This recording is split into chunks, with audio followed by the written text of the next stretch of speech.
Hello everyone! So today I'm going to be going through the process I use when creating artwork in Pigment, which is a colouring app for mobile devices. The image I'm going to be using is from the Dailies gallery from a few days ago. I'll be running through some of the techniques I use and showing you some of the tips and tricks. Hopefully it might inspire you or teach you something that maybe you weren't aware of yet, or simply just give you a little bit of a look behind the curtain, so to speak. So if you ever wondered sort of how I did certain things, then hopefully you get some answers. It's worth noting before I start that I'm using the premium tools, and mostly it's because I can't remember which are paid for and which are free, but the basic principles are the same whichever brushes you're using. This is all about sort of gathering inspiration and knowing which colours to use and all that sort of stuff, so it's less about the actual techniques of the brushes. It's also worth noting that I'm on an iPad and I'm using an Apple Pencil. So, and the reason that I do this is because you can get like a different pressure sensitivity, so when you're applying the colours and all that sort of stuff. So, I've got my picture. I'm not entirely sure how I'm going to start. So the first step is to find some inspiration. One of my favourite ways of doing this is to create mood boards of bits and pieces that I like and that I find cool and awesome and all that sort of good stuff. And my favourite program to use for this is Pinterest. So I'm just going to jump over to Pinterest and show you a board I made earlier, basically so you didn't have to watch me scrolling through and picking all the things out.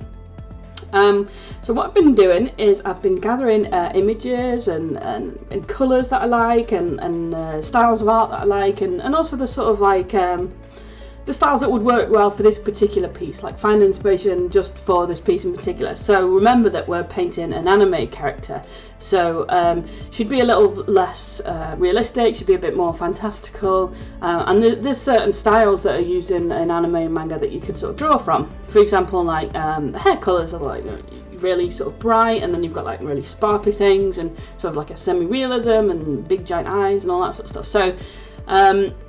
So I looked at some stuff that I liked, and then I looked at some very traditional anime and manga style drawings. And one of the things you'll notice, obviously, as I've mentioned just before, is that eyes are one of the most important things in that style, and it's because they hold all the emotion and the expressions, and they're often very large and very shiny and very sparkly and unrealistic colours and things like that as well. So I made sure that I'd got lots of references for that. I started looking at like pinks and blues and warm sort of colour palettes and things like that, but then I actually noticed this one and it looked really awesome, and I thought, you know what, I'd quite like to do something with like a naturey theme, or maybe some like mystery fantasy forest type situations. So I started looking more at these sort of images and more of the sort of nature things, a greeny blue, like a cool colour palette compared to, you know, as opposed to the warmer pinks and oranges and reds and stuff that I was looking at originally. It's also worth saying at this point that I'm purely using these images for reference, and by that what I mean is that I'll be cherry picking bits and pieces in terms of like the style and the colour and stuff like that, but from each one, but I'll be remixing them and sort of mashing them up into something that's uniquely mine.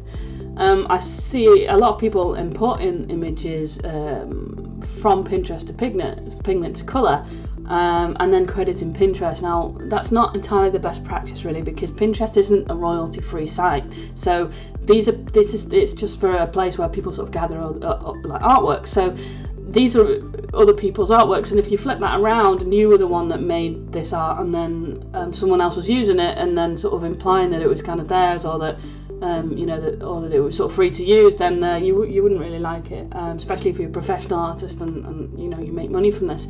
So by all means, like, find inspiration and reference, but don't copy things like for like, at least not, you know, without credit to the original artist. So, you know, if you find a photographic reference and stuff and you wanted to practice your techniques and stuff, that's fine, but try and credit where you can. So now I'm going to head back over to Pigment, and then I'm going to start blocking out some colours. So for those who don't know, there's a great technique that you can use on iPad where you can have two windows open at the time. So what you have to do is you have to just drag up from the bottom, select the program, and then drag that to the right in this case, because I'm right-handed, or left, or, you know, wherever the position suits you. So this is a great way where you can basically stay inspired while you're making your work, and you can see all the sort of reference that you've got on the left hand side. Okay, so let's get started. So what I'm going to do is I'm going to start by clicking on the little spanner icon and selecting freehand at first. So this is because I want to cover the whole canvas with colour and not bother staying within the lines at this point. I'm going to use a watercolour brush and an airbrush here and sort of flick between the two, but it really doesn't matter it's just whatever brush you want to use, and just lay down some colours. So I'm just getting all the nice blues and greens and yellowies and sort of, you know, all those naturey goodness colours that I found in my reference, and I'll just sort of start like laying them on. You'll notice that I'm speeding up and slowing down parts of this video, so you don't have to actually watch me in real time. And yeah, it's because the whole thing took about an hour in real life, so I wouldn't want you to have to sit through a whole hour of video. The next tip that I want to touch upon is you'll notice me using the colour wheel in the bottom right as opposed to the colour slider that it sort of defaults to.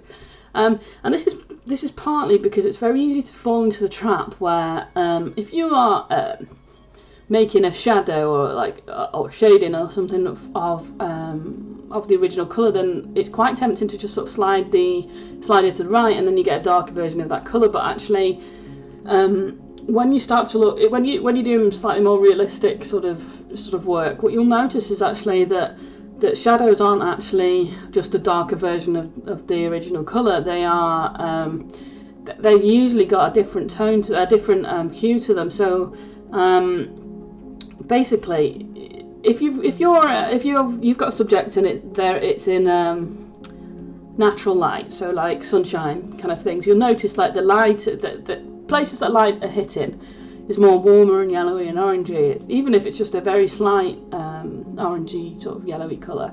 But the shadows will actually be sort of opposite to that. The shadows actually be a darker version, obviously, but a more sort of bluey kind of cool version. So if you look outside on a sunny day, you'll see what I mean now. And if you just like look at the shadows, you'll notice that they're a bit more bluey. So basically, it's one of the reasons that I use the colour wheel is to simply to not fall into that trap of just picking a darker colour. But it also enables me to colour pick from the image and then just, you know, tweak slightly on the colour wheel where colour would be very near to that but not exactly the same. So for example, if I colour pick an orange but I actually want it more yellow, I can just simply slide it to the left. So you'll see me using that a lot, and that's one of the things that's really good about Pigment. So now we're going to start laying down the very basic colours. So switch back to the settings and choose automatic so you can colour inside the lines again.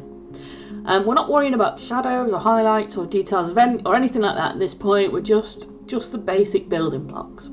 So I'm going to pick a colour for the base skin tone, but I'm only going to lightly apply it so that the colours in the background still kind of show through slightly, which is the reason why we sort of blocked out the whole background in the first place. And this is because when the character's in an environment, their skin tends to pick up the colours in it, like this example here. So you can see some of the blues reflected on her face. So an easy way of making sure is to just let some of the background come through. And so yeah, that's kind of why I kind of just lightly apply the base skin tone. Now I'm just blocking in the hair and the clothes, but with the hair, because it's manga, we can be a bit more creative in the colours we choose. So I'm going for a silvery purpley colour, and trying to keep the outfit in quite similar colours, just to kind of pull all the pieces together really. Still going for those quite cool tones. Now blocking the eyes, I'm going to be going with very light sparkly blue eyes. I'm just going to chuck in the blue for now, but we're going to build up again. We're going to build up the details and the shadows and the highlights later. So what I'm going to do is start with the hair, and the next step is to put in the light and the shade, and this will just give it a more 3D look to it. It'll just like pop out of the page. So what we need to figure out first though is where the light will be coming from. So I've saved some reference here, and this kind of shows you how light would hit someone's face in various scenarios. So you've got like from above, left, below, all of that sort of stuff.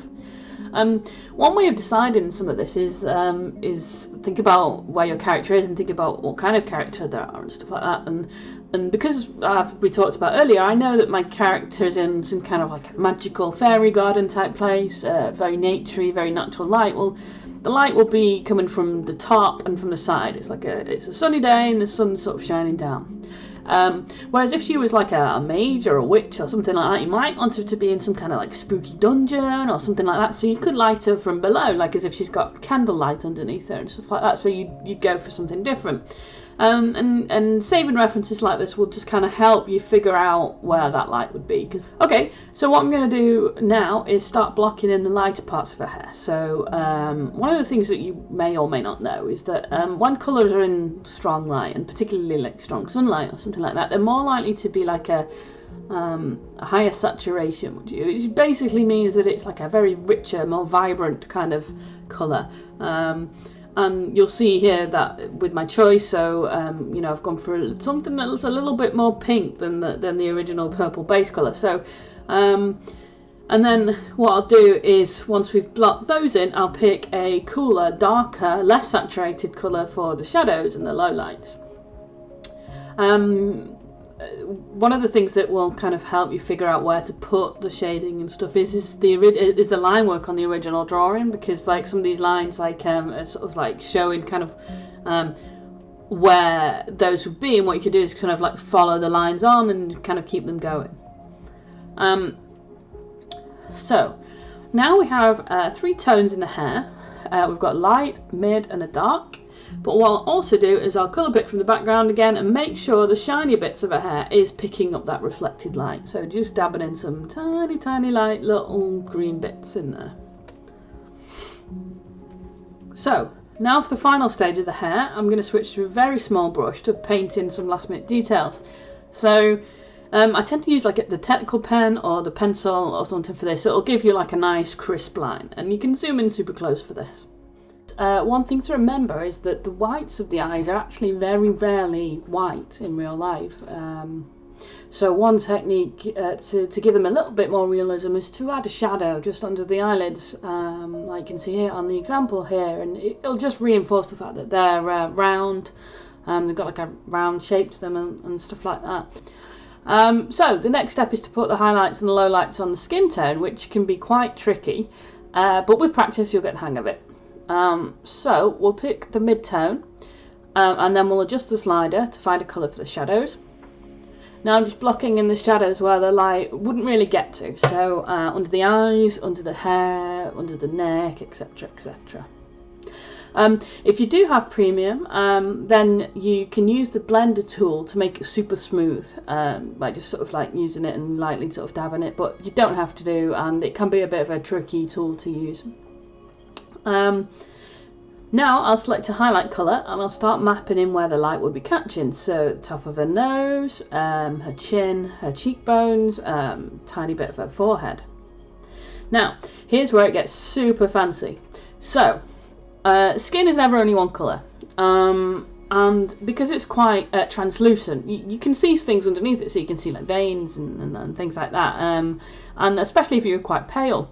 So this example here, in my references, this illustrates it quite well. So you've got more blood vessels in the sort of tip of your nose and your cheeks and stuff. So that the skin tones on those sort of areas will be slightly more red, and then under the eyes and the chin will have more of a sort of bluish tone. So what you can do is you can actually you can block those in with a brush with a very low opacity. So it's just a tiny bit.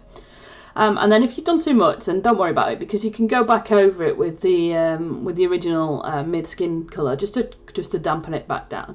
Okay, now the fun bit, the eyes. So I've got some awesome reference here of some manga eyes where the eyes are in shadow. They're going to be a very darker blue, and then some really light colours at the bottom. So there'll also be like a couple of different colours in there too. So I add in some like tiny dabs of like turquoise. I keep zooming out, by the way, to see how it looks from a distance. Now I'm going to speed up whilst I fill in the rest of the clothes, and it's using the same principles, so it's like mid-tones, light tones and shadows. Now that I've done that, I'm going to add the final details, which is the fun part, especially for me anyway. So I'm going to use some of my references again. I'll have a look through them. So maybe want to add some sparkly things and some, get those lips really shiny, and then get some of those naturey things and butterflies or bubbles or basically whatever I want really. But again, my main inspiration is here on the left, so I can use sort of draw from that and find some inspiration.